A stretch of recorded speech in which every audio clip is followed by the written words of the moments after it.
Hello guys! So ayan no, ito ang ating tanghalian ngayon no. Yan, meron tayong chicharon dito guys. At itong gulay ni Kumari no. Para siyang sinabawang gulay na may sahog na pritong isda ng bangus. At talbos ng sitaw guys. Meron din siyang eggplant at labong. Yan, binagoongan ata to guys, niluto ni Kumari. At syempre, yung ating pangat na isdang galonggong. Yan, yung pinangat na isda na maliliit guys. Yan ang ating ulam ngayon. So, ayan guys, kain tayo. At syempre, yung ating kape. Yan, inom muna tayo ng kape. Sarap ng kape guys. Ayan, kain tayo guys. Tikman natin yung gulay muna ni Kumare. Yan guys, oh.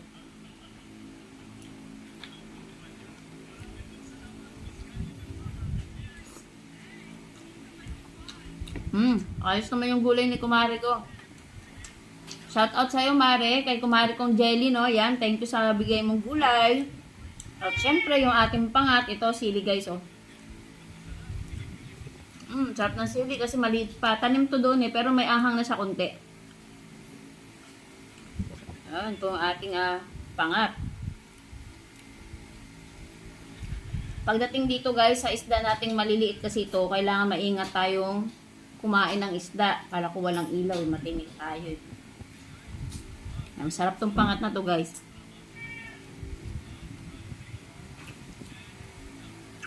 Kanyang ulo.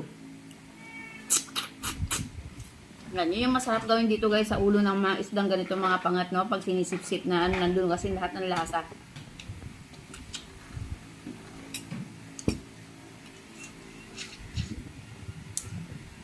Ayan, tingkalat natin dito.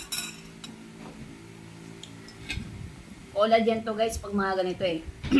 Sabi nila, yung collagen daw mas matatagpuan sa mata ng isda. Yan.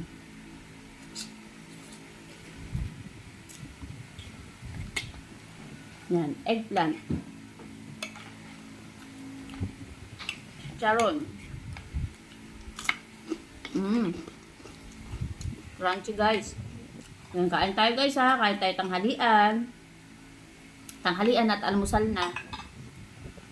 Lagi naman ganun pag kumakain tayo tanghalian at almusal na. Harap.